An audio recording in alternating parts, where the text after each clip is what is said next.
Hi there, Sanbonani Molweni. Welcome to Fix Channel. If you're new here, please subscribe before the end of the video. If returning, thank you for love and support. I appreciate you. Thando nesithembu review siyaxoxa njengenjayelo, but kule video ngicabanga ukuthi kona wonke ama-video ngaye ngawenza ngithi ngi-serious kulena, ngi-serious okwangempela, ngi-serious njengomuntu ey'nsukwini zakhe zokugcina. Kune-comment la guys engi-offendile, engi-offenda ngey'ndlela eziningi. Ngiyaxolisa futhi ukuthi kokoyibhalile ngigcine ngimphendula ngokuthi uzonginyanyisa ukusebenzisa lelo gama. Asingalesi sikhathi ngiphendula iyona into engifikile ukuthi why ziningi izinto ezingifikelile ukuthi ungijwayela kabi. Ngizama ukuthi ngibe honest nani manje, ngikhulume iqiniso, ngikhulume i-reaction yami ngaleso sikhathi ngithola le comment nesizathu esenza lokho. Yabo le video le ngiyaphinda ngi-serious njengomuntu useney'nsuku zakhe zokugcina. Lana ngenza ividiyo ngomacele, nomacele namakhosikazi asemzumbi. Yile video ilandela le ngikhuluma ngayo if uzoyibona, nale comment ilapho futhi. UMacele kwi-recent episode of Uthando Nesithembu yila ahlale khona nobaba uMseleku noMakhwela. UMacele guys season 8 yophela ulobe ehleka. Before kuqala season 8 sibonile ehleka futhi ejabulela umakoti omusha. Ukuthi umakoti omusha besingazi ukuthi lo jabulelwe uMacele kangaki yilo number 5. Besitshela ukuthi mhlawumbe into eqondene nobhuti wakhe o eqondene noLwandle. Sibona injabulo kwi-prom. Sengithi kwi-video uMacele uhleka uMayeni noMangwabi. Ngilapho futhi ukuthi uhleka bona. Sizoyenza-ke ividiyo ethi ngikususela lapho lokho because i-reference yalezi zinto engiyishoyo ikhona kuyo le TV show. Uthando Nesithembu ngiqala ukubuka ishow, ngibuke nje season iziyophela, ngicabanga ukuthi season 5 because season 5 ngikhumbula kahle ukuthi ila uMangwabe asukuma wahamba khona kwi-episode yokugcina. And i-episode yokugcina ila uMseleku athi khona abekho engifuna ukuthi behambe ngoba makukhona bahambayo kusho ukuthi iyabhidlika lento engiyakhile, kodwa number 5 ngiyamfuna abahambayo. Kuleyo episode yokugcina yila uMacele abuza khona uMseleku ukuthi yindaba uMangwabe azizwe sengathi uphethe yini emenza kanjalo. Thina esibuke ishow saba nempendulo yokuthi phela uyena unkosikazi wokugcina and isethembiso besiphakathi kwakhe noMseleku. uMseleku akakasiphuli leso sethembiso, so kubukeka ngathi elakhe igama liyagcina ngoba naku uwife number 5 akakafiki. Wabala lapho uMseleku ukuthi uthembise isonto hayi uMangwabe. Namhlanje guys ngithola i-comment ke kule video ukuthi le video engisho kuyo ukuthi uMacele uhlekani. uMacele uhleka abasemzumbi. Ithi comment wena wenzela i-10 nkosana ngizobuyela ngiyifunde, kodwa mina ngenzela ukuthi abantu abahleke uMakhumalo. Ngicabanga ukuthi kanjalo and ukhuluma nge-pregnancy lona. Njengoba ningizwa guys ngikhuluma kungakhona ukuthi kungaba i-voice evezayo ukuthi ngumuntu wesifazane, mhlawumbe mawuthi i-voice ayizwakali kanjalo, ngumama ngu-anti, mhlawumbe uNkulunkulu mayethanda ngigcine ngibe ugogo. Izongenza ngibe emotional le video, kodwa ngizoqhubeka nayo. Alikho usuku engibuka khona Uthando Nesithembu ngithi ngizothatha indaba kaMakhumalo ngiyilethe lana kwi-angle ezoba inhlekisa, o ngizoba nomuzwa woku-encourage abantu ukuthi abahambe beyohleka because ekwisithembu namakhosikazi. From season 5 to season 8 esikuwo uphela wehla nalama video iyona part yakuthando nesithembu engihlezi ngiyi-avoid ngezathu zami. Before ngafaka ivideo la bebekhona kwi-stage noLachonco la akhuluma khona ngejeni yakhe, ngaba aletha abantu before ngifake ivideo ngathi le video engizoyifaka lana uMaKay ekhuluma ngejeni yakhe, ngifuna nizwe yena echaza indaba yakhe.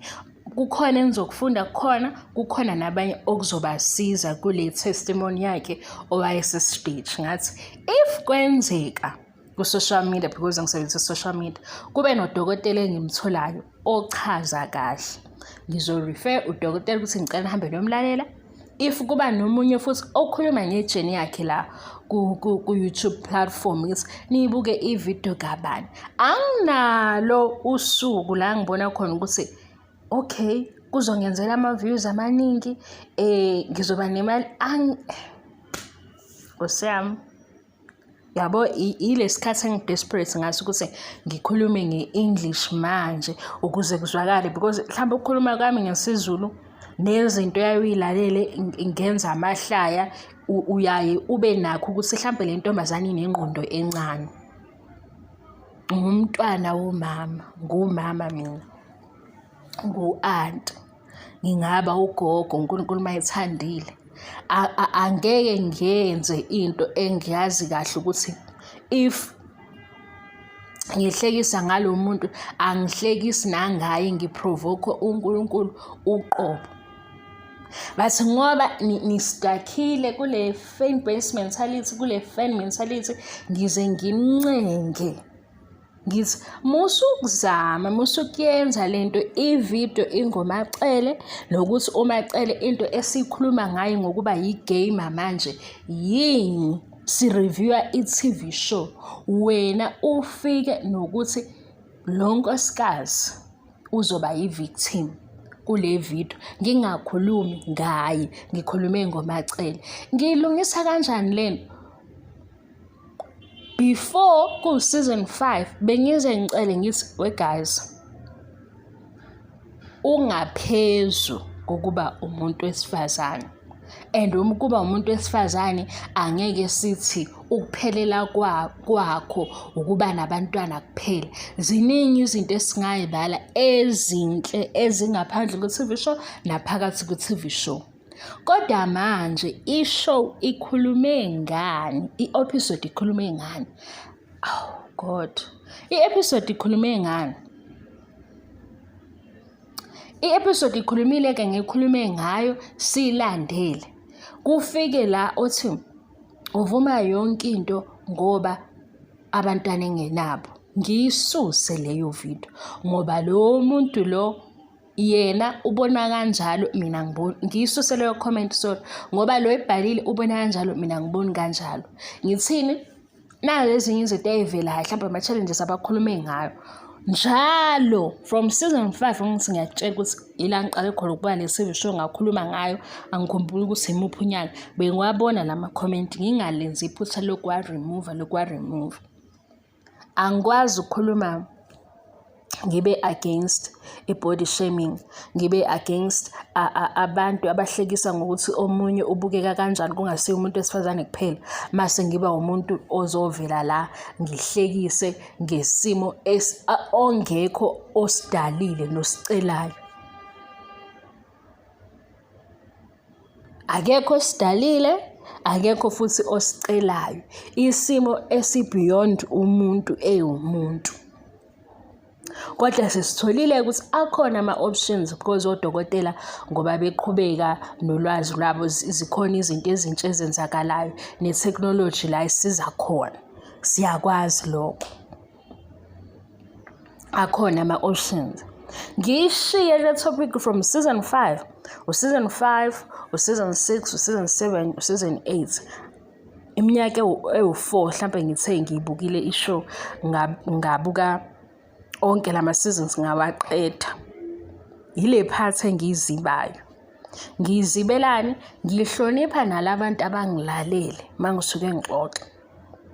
Ngiyizibelani futhi ngine-show ukuthi i-viewership yakule TV show abantu abaningi besifazane ngiyabahlonipha imizimba yabo. Yingakho i-body shaming ihlezi izongicasula.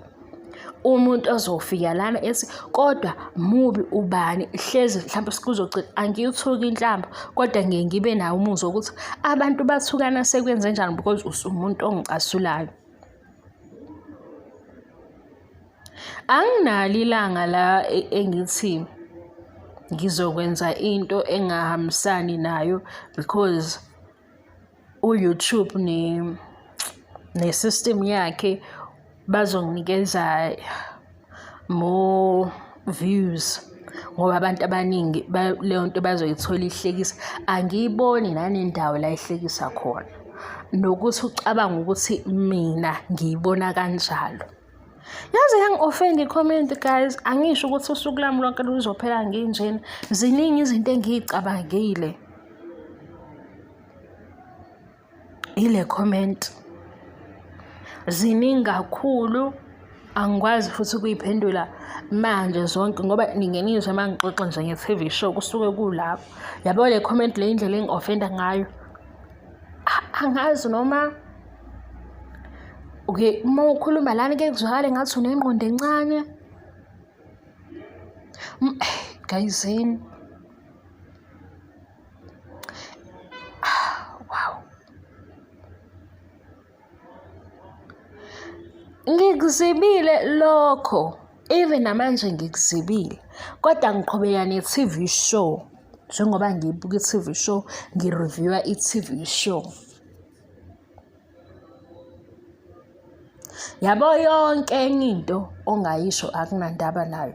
Leyo uthi mhlawumbe ubhayasi, ufunani, kodwa ungangideleli kakhulu because ungidelela kakhulu uma ungizwa noma ulalele ubuka ukuthi ngingahlekisa ngesimo somuntu angasenzanga yena. Ungayisho yonke enye unomona, anginankinga nalokho ngoba ngazi ukuthi nginomona ngani. Ungakusho lokho ukuthi unomona, ubias, anginankinga nalokho. I-voice yakhe iyangicika, anginankinga nalokho. Ungazisho zonke ezinye izinto ungazisho, kodwa ungangideleli ngendlela yokuthi ungilalele mhlambe ungizwa manje ungacabangela ukuthi hayi lo u-over 30 mase ubona ukuthi ngingahlekisa ngesimo somuntu wesifazane angazenzelanga yena. Yonke enye into ngayisho, anginankinga nayo. Yonke enye ungayisho, lena izosixabanisa. Ku-season 5 ngasho ngathi cha, noma ngingavela kwi-show mhlawumbe noma ngibalalelile iyayibe khona into ethi angingakhulumi ngalokhu ngikuyeke. Iphinde futhi ivele isizini enye mhlawumbe kube ukuthi uvelile lowo 5 minutes bekhuluma ngale ndaba, ngisho ukuthi angeke ngikwazi ukuyikhuluma le ngidlule. Yafika isikhathi la esesibona khona ezikhulumela ngathi nayi ivideo. Yabonga ngalesi sikhathi lesiya la video yangiphatha kabi, ngayibuka okwesibili, ngayibuka okwesithathu, ngase ngithi if le video le ngizoyiposta angisho kubantu ukuthi kune video kanje engiyibonile, so ngoba ikhuluma ngabantu besifazane nezinto abadlula kuzo zama challenges, base manje ngoba ingikhalisile mina nomunye ngamphazamisa, omunye experience yakhe manje, omunye udlula lapho manje, angikhulume ngakho because into ekanjena ukuzwa nje indaba ebuhlungu iyakuphazamisa. Angiba-alethe abantu abazothola le video. Before ngifaka leyo ke ngafonela uma ukuthi ngitshela ukuthi yazi uma ngibona ivideo kanjena and i-channel yami ibuka abantu abaningi ababuka uthando nesithembu, but lena ngifisa sengathi bengayibukela ukufunda noku-understanda nokuqonda izimo eziningi, because abantu besifazane bayajajana ngisho omamezala banalento ukuthi hawu uma kodwa sekuphela isikhathi esingaka kodwa begudlane, even emasontweni bayayenza leyo nto. ngayisho-ke ividiyo ekuthini ividiyo engizoyifaka ithi nizoyizwa ikhulunywa ubani, umnikazi wendaba ekhuluma indaba yakhe. Ngangizama ukuhlonipha abantu engisuke ngithi mangifaka ividiyo izofinyelela kubona. Anginaso isikhathi sokuthi ngicabange lento ngithi isimo esingesihle and anginayo kodwa ngizokwenza imali khona. Anginakho futhi ukuthi lento i-painful kubani kodwa ngizoyisebenzisa. Anginakho futhi ukuthi umuntu esengazi ukuthi unesimo esinje every time ngizombuka ngaleyo ndlela because uwumuntu ngaphezu kwezimo adlula kuzona. Anginakho ukuthi masengazi ukuthi indaba yakho injena yimi okufanele kukhumbuze every time ukuthi indaba yakho inje. Lena-ke indaba esuke ingaphezu kwakho uwumuntu kuwukuthi ingashintshwa umdali nawo udokotela kanjani. Ngiyazi ukuthi ngiyankanta guys, ngiyankanta and kulama video engenza khona ama-reviews kwesinye isikhathi ngiyahema. Ngiyazi ukuthi why vele ngisuke ngibuka inganekwane ku-TV show because i-TV show ngizikhumbuza every day, noma kwesinye isikhathi ezinye izinto nathi siya-relate kube ukuthi sizofunda ngazo. But i-comment efana nalena ingenza ngiyibuza ukuthi ngi-right ngokukhuluma nge-TV show. Maybe angikhulume ngalezi zinto ezenzakala e-South Africa eziyinkinga ukuthi kulahleka iy'ngane inyanga nenyanga kuthuleke. Why singayifuni le information?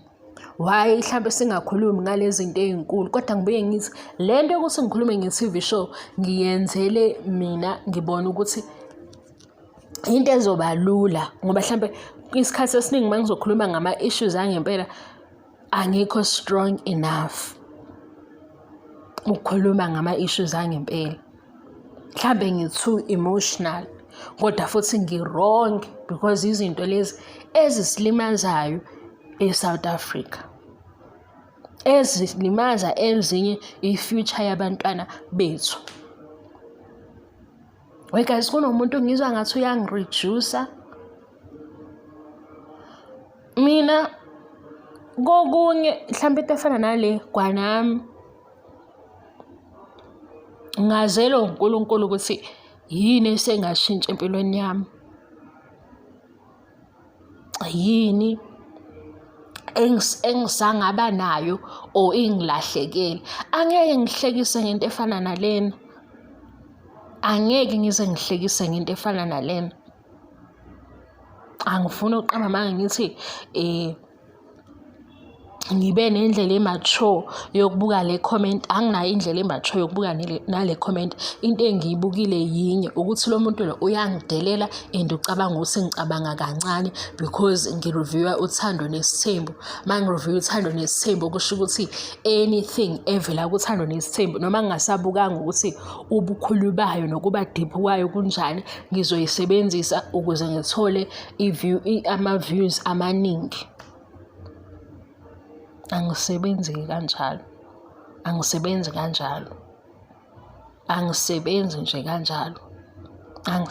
kanjalo.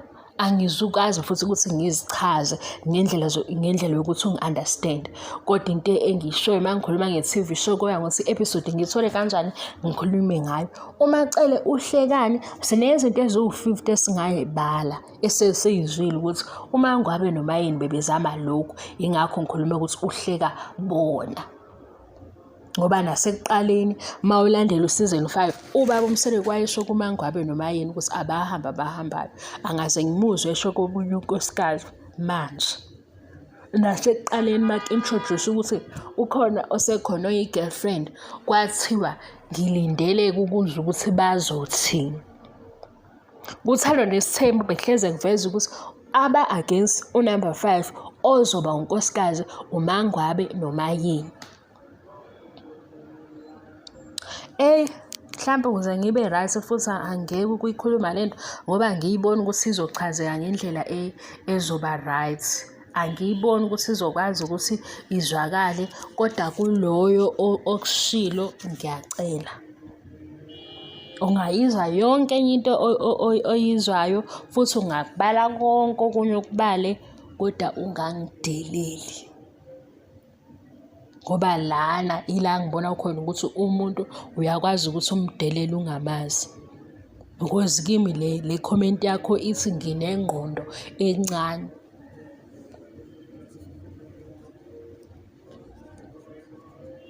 Anginankinga nokuthi futhi ucabange kanjalo ukuthi nginengqondo encane. Uyizwa kahle ivoice yami ukuthi ngumuntu wesifazane. Angisho futhi mhlawumbe ukuthi ukuze uthi ngumuntu wesifazane uyokuzwa, hey weba kwethu, hayi